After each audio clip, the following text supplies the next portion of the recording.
मी दोन्हीकडची आहे ना. त्यामुळे आता नीट ऐक. मान खाली घालून बोलायचं. नाक वर करून बोलशील ना तर माझं नाक कापशील. आघळ पघळ बोलत बसायचं नाही. विचारतील ते आणि तितकंच बोलायचं. आणि सारखं विठुराया करत बसू नकोस, कळलं ना? हा. अहो काय सांगू, एकदा शिवाप्पा कीर्तनाला उभा राहिला आणि आजारीच पडला ना. अहो आवाजच बसला.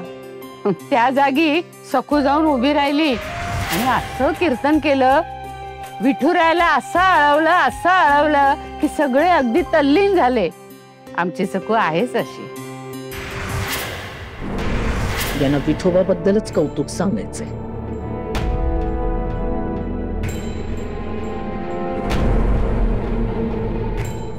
आता इथून हलू नकोस हा. बोलावलं कीच बाहेर यायचं. आणि सांगितलंय ना तशी नजर खाली. हा, नाहीतर टकामका बघत राहशील. समजलं का?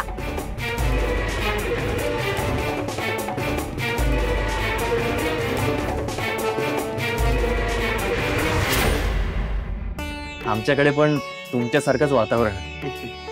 तुमच्याकडे गुरूंचं आसन आहे. तुमचे तीर्थरूप पंढरपुरात साक्षात विठुरायाची सेवा करतात. आम्ही पण सेवेतच असतो, भजन कीर्तन. त्यामुळे सखूला तुमच्या घरी रुळण्यास त्रास होणार नाही.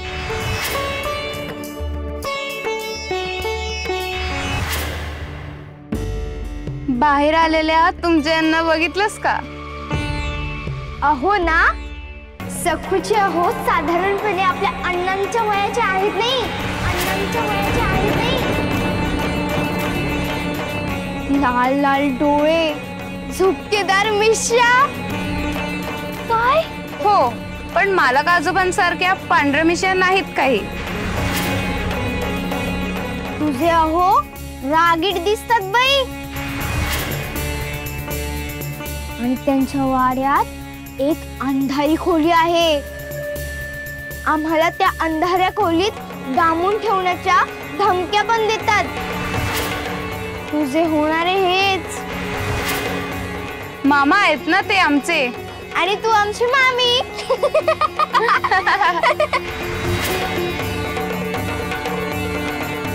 चला आपण चूल घरातून बघूया का तुमच्या अहोंना?